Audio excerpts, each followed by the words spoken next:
Diary of a Cold Warrior. It is difficult to overstate the contribution to European culture made by Melvin Lasky's journalism.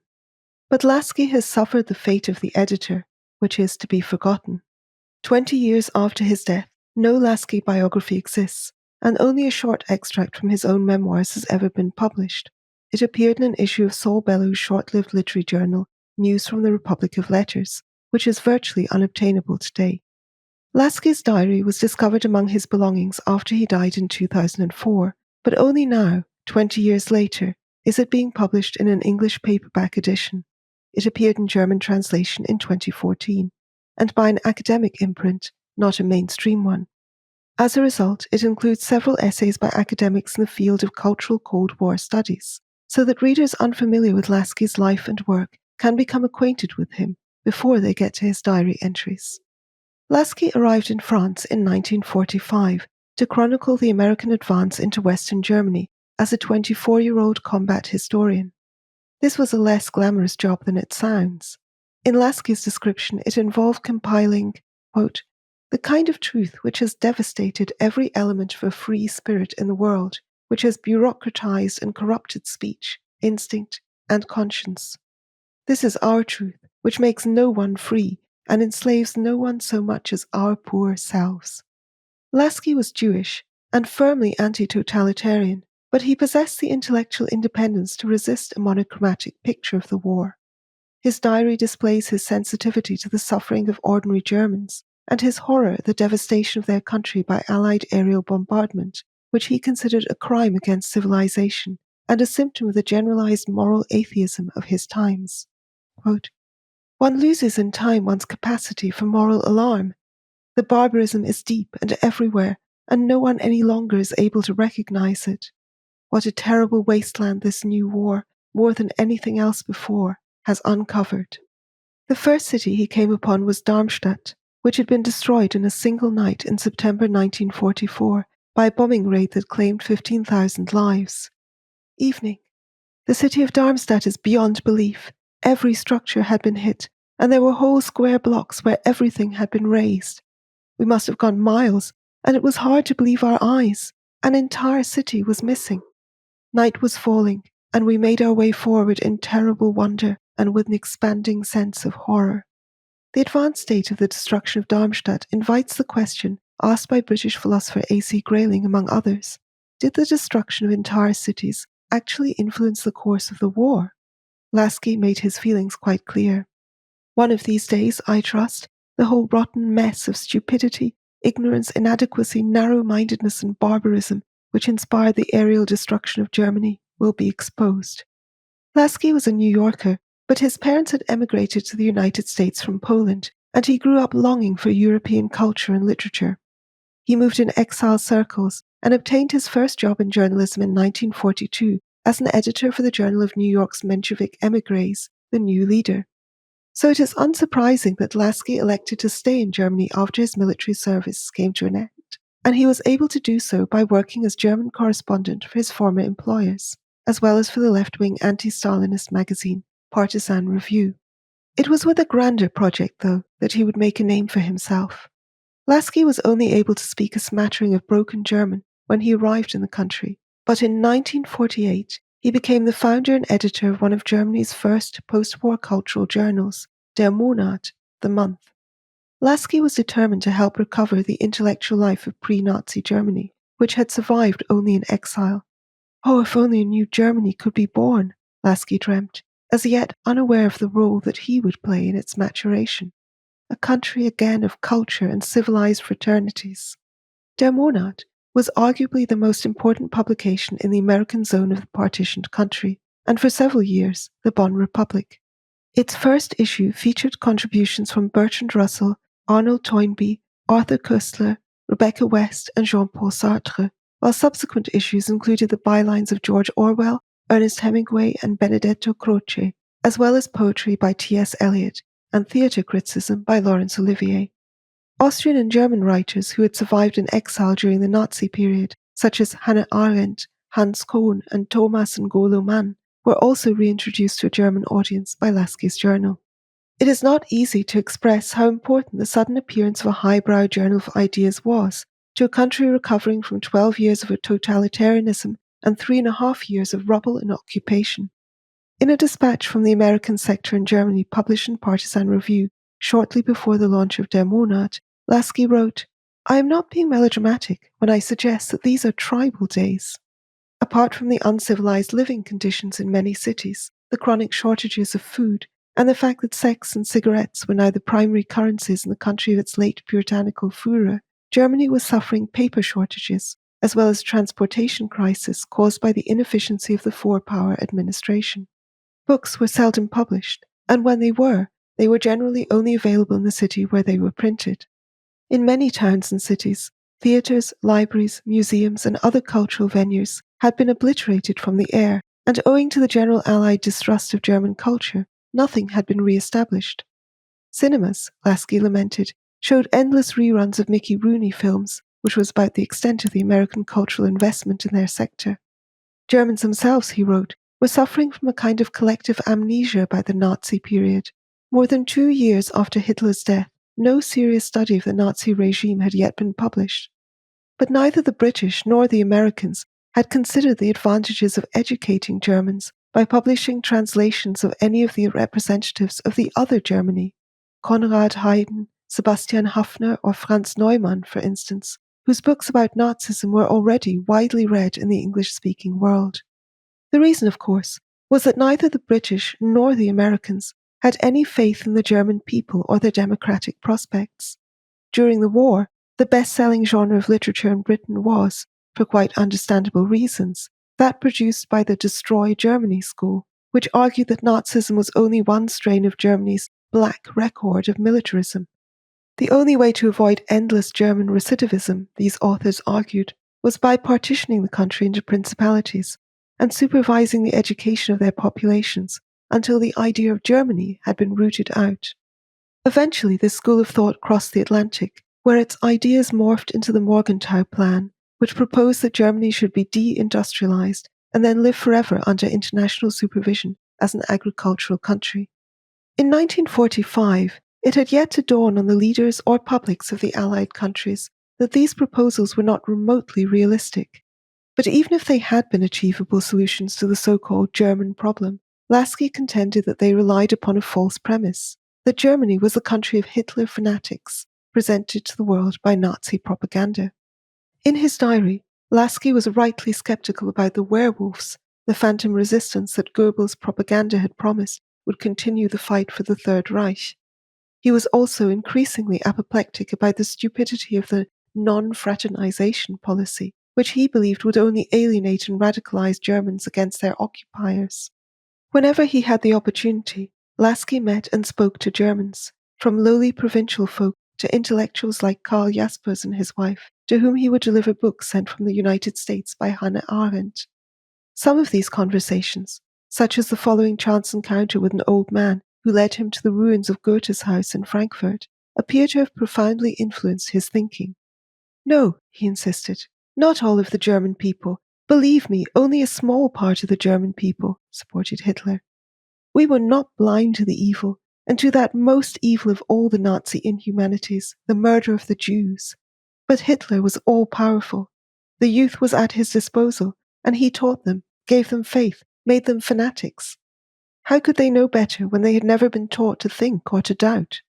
I stood with him on the rubble heap and offered quiet dissents, challenges, promptings. He spoke earnestly and with dignity, and more with a passion which moved me greatly. Here was a German, a citizen of the Third Reich, who understood the tragedy, who knew the betrayals and the deceit. There are paths before us. We don't have many choices now. We've had so few for so long, but we cannot afford to go wrong. Our land and our people have made only enemies. Now we have an opportunity to make friends, friends of a new, free Germany." His face and voice were grave and sincere, and he held his hand out to me a little uncertainly and tentatively. I grasped it, shook it, and said goodbye. He carried his bicycle off to the makeshift path and rode away. I stumbled over the bricks back to the jeep. The horn had been honking, and everybody was impatient to leave. "You don't believe all that stuff, do you?" I suppose he's sorry. They're all sorry now.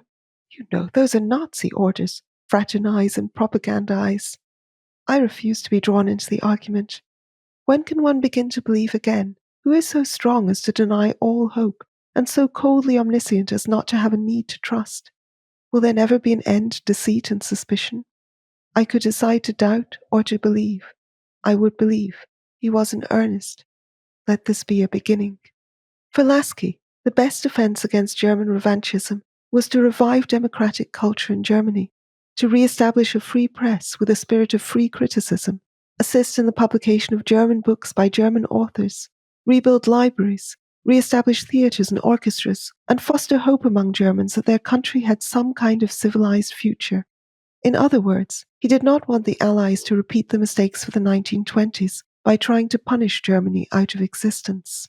The German problem, as Lasky saw it, was no longer Nazism, but that no one thinks of their life anymore, what it means, what it should add up to. The pride in living, the dignity of believing in something, that's part of the ruins too. In 1945, Lasky had no faith that the Americans would do any of the sensible things he advocated. As he noted at one point in the diary, in reference to his superiors, problem of creating a democratic public opinion with a German press, question of making new loyalties and confidence, overlooked completely.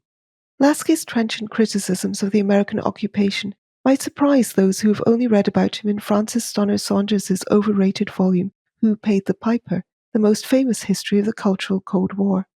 In that work, Lasky is presented as a sinister CIA stooge who fooled European intellectuals into collaborating in anti-communist propaganda on behalf of the US authorities through the Congress for Cultural Freedom, CCF, the organization he played a key role in founding in 1950. But as Sidney Hook once wrote, his detractors to the contrary, notwithstanding, Melvin Lasky has never been an apologist for American domestic or foreign policy. He has exercised his privilege as a citizen of a free culture to criticize his own country's shortcomings, particularly in defense of freedom. The real story can be found in works of reportage like William Byford Jones's Berlin Twilight, 1947, or Norbert Mühlen's The Return of Germany, 1953, or in the contemporary journalism of the New Leader, Politics, or Partisan Review, some of it written by Lasky himself, or in Richard Lowenthal and Willy Brandt's biography of Ernst Reuter, or in Norman Naimark's historical work, The Russians in Germany. Until the autumn of 1947, the Western powers were pathetically indulgent towards the Soviet authorities in Germany, while the American military government, OMGUS, OMGUS, was hopelessly ignorant about communist infiltration in its administrative apparatus. Far from being a CIA stooge, Lasky was a persuasive critic of post-war US policy and a significant factor in changing it. He realized that the Cold War had started a long time before US policymakers, and in late 1947, he was able to convince General Clay of the need for a cultural magazine free from the influence or censorship of the Soviets. In his diary, we can already see it dawning on Lasky that the Soviets had moved to take control of German culture. In Berlin, one of their first moves was to seize the airwaves, where the anti-Western propaganda campaign began immediately. What was Radio Berlin saying? Well, I hadn't heard it, but the summaries I got were exceedingly interesting. A full, rich, organized propaganda campaign to win over the German people for communism. The people were to be treated well. The ration was to be the biggest available.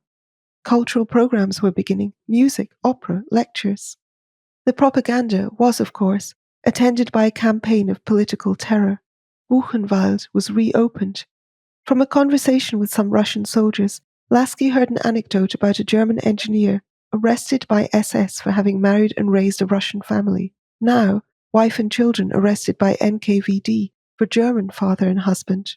In the Soviet zone, the emergence of a non-communist press was also quickly stamped out. The Neue Zeit, which had been so popular and resourceful some months ago, was a small sheet now and almost lifeless. Its large format, I learn, was suddenly and arbitrarily reduced. The editor, a Christian Democrat, is under regular fire from the Communist Party and Red Army newspapers. The staff members complain of the harshness of Soviet censors, and the claim was that as much as 35 to 40% of the editorial content is sometimes removed. There has been little opportunity to publish news of Western orientation, and the editors have been increasingly forced to publish in prominent places material supplied by the Soviets. Soviet propaganda had been the most strident herald of the Destroy Germany chorus during the war, and Stalin's most notorious propagandist, Ilya Ehrenburg, had instructed his readers to kill Germans wherever they found them. It is also likely that the Soviets were influencing the US's wartime German policy. Harry Dexter White, a US State Department official and the guiding spirit of the Morgenthau Plan, was almost certainly a concealed communist and Soviet spy. In Lasky's view, it suited Stalin that the Western powers were hostile towards Germany and deeply skeptical about its democratic potential. It meant that they behaved more like dictatorial conquerors than liberators. In an article Lasky wrote for the New Leader in 1946, he noted that the Americans had built a grand shopping mall in Frankfurt for the sole use of American GIs, and he accused them of creating a bustling little barbed wire community amid German misery. This, along with the widespread impression that the Western powers could not be relied upon to resist the Sovietization of Germany, made it easier for communist propaganda to spread its familiar cocktail of disaffection, cynicism, and fear, which paid such dividends in other parts of Central and Eastern Europe. The denazification policy, which was fully justifiable insofar as it was aimed at purging Nazi leaders and genuine fanatics, was also a boon to the Soviet authorities. With American approval, they used it to veto the appointment of Social Democrat Ernst Reuter after he was elected mayor of the jointly administered city of Berlin in 1947, on the basis that he was an anti-communist and therefore a fascist. This was only the most obvious example of what was going on in both the Soviet and American zones, where communists were using denazification as a weapon against anti-totalitarians. Franz Borkenau captured the German atmosphere in an article for Tablet in 1947. The average German does not want to fall foul of the housing office or to have his denazification dossier scrutinized closely by a communist, but most of all, he does not want to complain about this communist infiltration because, exactly as in Nazi times, the man to whom he opened his heart might be a Gestapo agent, so now the recipient of his complaint might himself be a communist.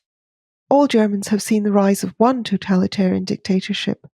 Now they ask, is the international peace so safe that we need not fear to be overrun by Soviet armies in, let us say, 10 or 15 years from today? Will not then every outspoken word we said about the communists now mean certain death? Almost more offensive to Lasky than the democracy's appeasement of the Soviets was the clumsiness of denazification with respect to culture. In his Partisan Review article on the state of German culture, Lasky provided the example of Ernst Jünger, who was still blacklisted for his early Nazi sympathies, despite having written an anti-Nazi parable at obvious personal risk as early as 1939. Was there really any reason to deprive Germans of the right to read his work and form their own judgments, or to deprive German journalists of the right to discuss and criticize it freely in literary reviews? After Richard Strauss's masterpiece, Metamorphosen, a composition that mourned the destruction of German culture by the Nazis, premiered in Zurich in 1946, its composer was welcomed to London the following year as a guest of Sir Thomas Beecham. But Strauss's work was verboten in Germany. For Lasky, the most concerning thing about prohibitions like these was the implied abnegation of cultural freedom. In a way, the actual political views of Jünger were immaterial. What mattered to Lasky was that democratic countries were exhibiting a lack of faith in their own principles. Stalinism was being given the half-light it needs to have its own way, he wrote, as all sides accepted the supreme right of the state in matters of art and culture. Contrary to the portrait of a US Mandarin painted by Stonner Saunders in her book about the CCF, Lasky founded Der Monat to liberate German culture from the prohibitions of the state, and it was one of the first German publications to be free of the censorious practice of occupation licensing. He accomplished this at a time when the democracies lacked conviction and the Soviet Union was passionately intent on totalitarianizing Germany. In 1945, he had already grasped that the Soviet cultural offensive was the main issue. In a letter to Arendt, appropriately included among his diary entries by its editor, Charlotte Lerg, he hinted at this. There isn't much more to add, except to say that I overlook the largest issue, politics and the intelligentsia, until another time. The Russian question is, of course, central to it. Along with Ernst Reuter and one or two others, Lasky deserves to be remembered as an indefatigable defender of the liberal spirit, who helped a free Germany arise from the darkness. He was never forgiven for it by the GDR's propagandists, but he lived long enough to celebrate the collapse of their police state. Melvin, du hast gewonnen, you have won, exclaimed a 1991 headline in the German weekly Die Zeit, and to write its epitaph. A review of The Diary of Lieutenant Melvin J. Lasky, Into Germany at the End of World War II, by Charlotte A. Lerg, editor. 342 pages, Berghahn Books, August 2024. Written by Oscar Clark. Read by Iona Italia.